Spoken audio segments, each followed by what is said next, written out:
Hi there. Concerning shootist for blue collar prepping and all this wonderful fun stuff I'll explain in a second. But what recently happened here in northern Michigan, with the polar vortex and all that fun stuff, is that there was an incident at a Consumers Energy natural gas plant where one of the compressors caught on fire and they weren't capable, or they were afraid that they were going to be incapable of providing the needs for all the homes that use the natural gas from them to heat their homes. Sorry, I was redundant. To heat their homes, they couldn't meet the demand. So the infrastructure failed under high demand, and they were afraid that there was going to be an event. And it turned out it didn't happen that way. Everybody pulled together. They reduced by 10% or something immediately because they sent out an emergency alert. But that got me to thinking. And it's like, wow. So everybody talks about losing the grid from terrorist attack or, whether it be viral, meaning computer virus or hackers or EMP. But here was just a case where we potentially, and not everybody, but a significant portion of the Michigan population could have lost the ability to heat their homes when it's 20 below out.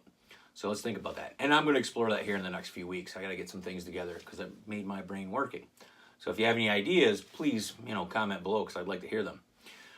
Which also, this year is the 41st anniversary of the blizzard of 78, which means nothing to most of you unless, of course, you live in northern Michigan. And so that reminded me when I was a child, yes, I'm that old, what we did, aside from the fun part, but what we did when it was really, really cold out. And here's some simple solutions for you. It's super cold out. A lot of the weather that came in out of nowhere, like we went to work that morning, it was sunny and it was 25, and then we're leaving, and all of a sudden you can't see anything, and it's 0, and there's a half a foot of snow. So what do? Well, a lot of what we gather in our day-to-day, retail experiences could be helpful. And one of these plastic bags, and I've talked about it before. Before there was Gore-Tex and all this impermeable membrane, you take these Gore-Tex or these plastic bags. Hey, looky there. There's even a corner where it fits right on my foot. And it's really bad out, you double bag them. And then you put your boots on.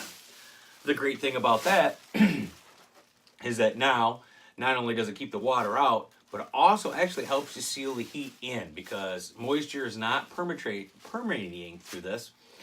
And it helps keep your feet warm. So like Gore-Tex. You ever wore Gore-Tex or a PVC raincoat? It's like, wow, it's getting hot in here.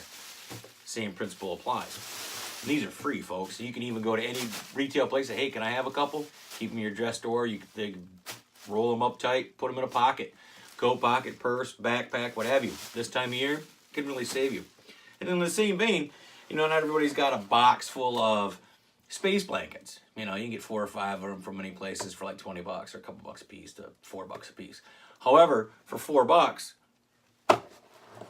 I can do the same thing here. This is just some off-brand 33-gallon, I believe, garbage bag. There's 40 of them in this thing. I bought it at the dollar store, so it really wasn't $1, but it was probably less than $3. And now I got the same thing. Now these are 30-gallon. I would probably go the next size up, but for $5, I have instant raincoats and also the same principle as protecting my feet with this garbage bag.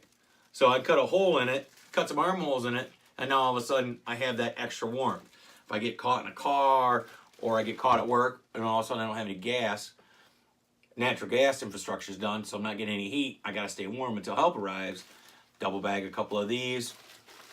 Keep a bag of them in your car. They're multi-purpose.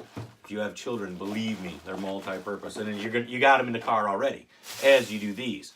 So, we get kind of caught up even here at Blue Collar Prepping about gear, and we just really don't think about outside the box because we look at the gear as opposed to the need sometimes.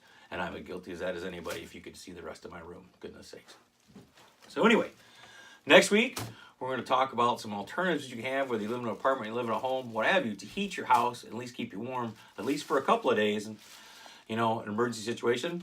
Aside from that, be good, be safe. If you can't be safe, be good and dangerous.